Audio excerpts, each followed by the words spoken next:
You know, I didn't set out to be a parenting expert. In fact, I'm not very interested in parenting per se. It's just that there's a certain style of parenting these days that is kind of messing up kids, impeding their chances to develop into their selves. There's a certain style of parenting these days that's getting in the way. I guess what I'm saying is we spend a lot of time being very concerned about parents who aren't involved enough in the lives of their kids and their education or their upbringing, and rightly so. But at the other end of the spectrum, there's a lot of harm going on there as well, where parents feel a kid can't be successful unless the parent is protecting and preventing at every turn, and hovering over every happening, and micromanaging every moment, and steering their kid towards some small subset of colleges and careers. When we raise kids this way, and I'll say we, because Lord knows in raising my two teenagers, I've had these tendencies myself, our kids end up leading a kind of checklisted childhood. And here's what the checklisted childhood looks like. We keep them safe and sound, and fed and watered. And then we want to be sure they go to the right schools, but not just that, that they're in the right classes at the right schools, and that they get the right grades in the right classes in the right schools. But not just the grades, the scores. And not just the grades and scores, but the accolades and the awards, and the sports and the activities and the leadership. We tell our kids, don't just join a club, start a club, because colleges want to see that. And check the box for community service. I mean, show the colleges you care about others. And all of this is done to some hoped-for degree of perfection. We expect our kids to perform at a level of perfection we were never asked to perform at ourselves. And so because so much is required, we think, well then of course we parents have to argue with every teacher and principal and coach and referee and act like our kids' concierge and personal handler and secretary. And then with our kids, our precious kids, we spend so much time nudging, cajoling, hinting, helping, haggling, nagging as the case may be sure they're not screwing up, not closing doors, not ruining their future, some hoped-for admission to a tiny handful of colleges that deny almost every applicant. And here's what it feels like to be a kid in this checklisted childhood. First of all, there's no time for free play. There's no room in the afternoons because everything has to be enriching, we think.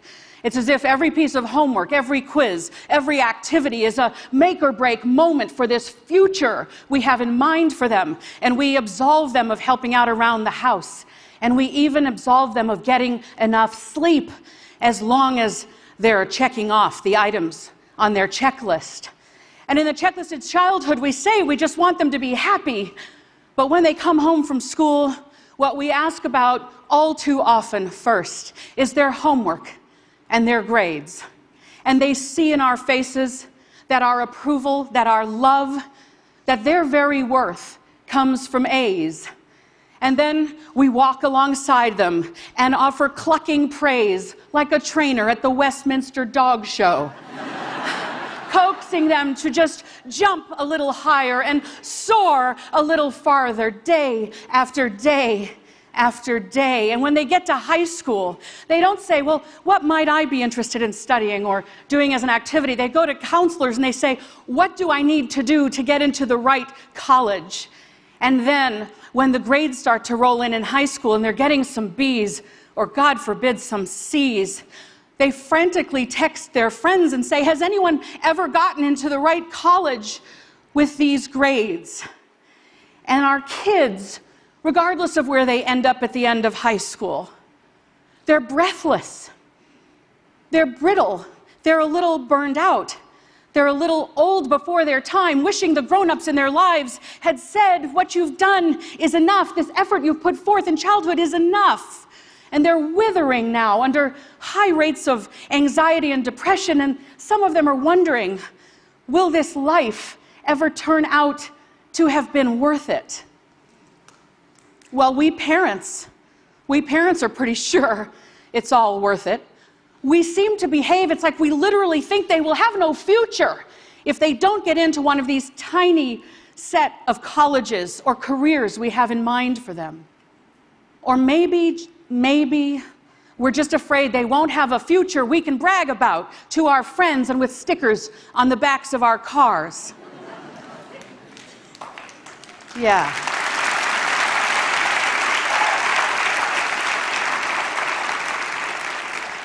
But if you look at what we've done, if you have the courage to really look at it, you'll see that not only do our kids think their worth comes from grades and scores, but that when we live right up inside their precious developing minds all the time, like our very own version of the movie Being John Malkovich, we send our children the message, hey kid, I don't think you can actually achieve any of this without me.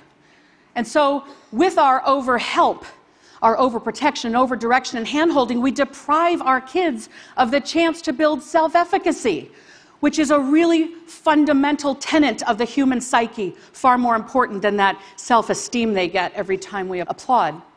Self-efficacy is built when one sees that one's own actions lead to outcomes, not... There you go.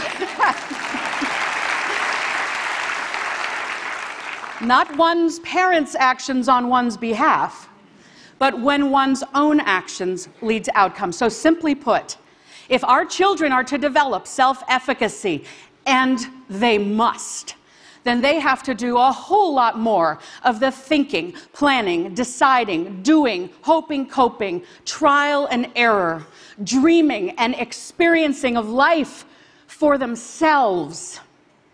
Now, am I saying every kid is hardworking and motivated and doesn't need a parent's involvement or interest in their lives and we should just back off and let go? Hell no. That is not what I'm saying. What I'm saying is when we treat grades and scores and accolades and awards as the purpose of childhood, all in furtherance of some hoped-for admission to a tiny number of colleges or entrance to a small number of careers, that's too narrow a definition of success for our kids. And even though we might help them achieve some short-term wins by overhelping, like they get a better grade if we help with do their homework, they might end up with a longer childhood resume when we help. What I'm saying is that all of this comes at a long-term cost to their sense of self.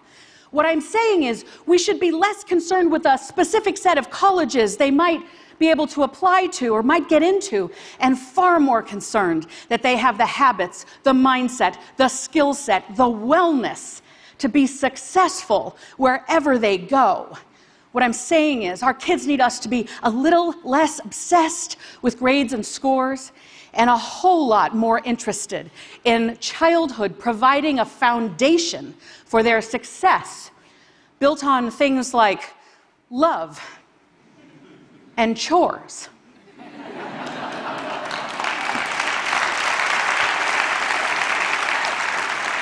Did I just say chores? Did I just say chores? I really did. But really, here's why. The longest longitudinal study of humans ever conducted is called the Harvard Grant Study. It found that professional success in life, which is what we want for our kids, that professional success in life comes from having done chores as a kid. And the earlier you started, the better. That a roll up your sleeves and pitch in mindset, a mindset that says, there's some unpleasant work, someone's got to do it, it might as well be me. A mindset that says, I will contribute my effort to the betterment of the whole. That's what gets you ahead in the workplace. Now, we all know this. You know this. We all know this. And yet, in the checklisted childhood, we absolve our kids of doing the work of chores around the house.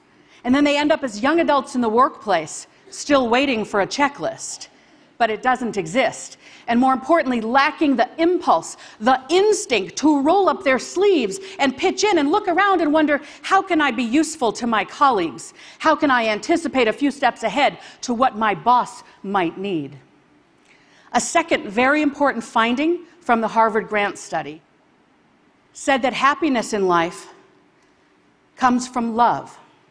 Not love of work, love of humans. Our spouse, our partner, our friends, our family. So childhood needs to teach our kids how to love, and they can't love others if they don't first love themselves, and they won't love themselves if we can't offer them unconditional love. Right.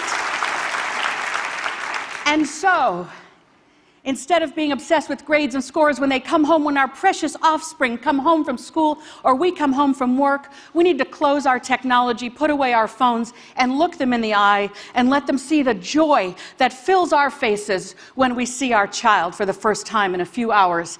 And then we have to say, how was your day? What did you like about today? And when your teenage daughter says lunch, like mine did, and I want to hear about the math test, not lunch, you have to still take an interest in lunch. You got to say, what was great about lunch today? They need to know they matter to us as humans, not because of their GPA. All right, so you're thinking, chores and love, that sounds all well and good, but give me a break. The colleges want to see top scores and grades and accolades and awards, and I'm going to tell you, sorta. The very biggest brand name schools are asking that of our young adults. But here's the good news. Contrary to what the college rankings racket would have us believe,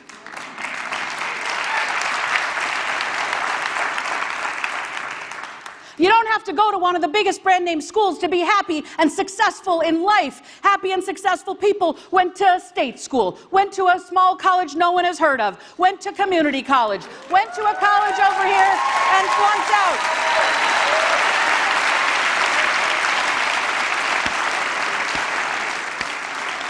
The evidence is in this room, is in our communities, that this is the truth. And if we could widen our blinders and be willing to look at a few more colleges, maybe remove our own egos from the equation, we could accept and embrace this truth and then realize it is hardly the end of the world if our kids don't go to one of those big brand name schools. And more importantly, if their childhood has not been lived according to a tyrannical checklist, then when they get to college, whichever one it is, well, they'll have gone there on their own volition, fueled by their own desire, capable and ready to thrive there. I have to admit something to you. I've got two kids I mentioned, Sawyer and Avery. They're teenagers. And once upon a time, I think I was treating my Sawyer and Avery like little bonsai trees that I was going to carefully clip and prune and shape into some perfect form of a human that might just be perfect enough to warrant them admission to one of the most highly selective colleges. But I've come to realize, after working with thousands of other people's kids and raising two kids of my own, my kids aren't bonsai trees. They're wildflowers of an unknown genus and species. And it's my job to provide a nourishing environment, to strengthen them through chores, and to love them so they can love others and receive love. And the college, the major, the career, that's up to them. My job is not to make them become what I would have them become, but to support them in becoming their glorious selves. Thank you. Thank you. Thank you.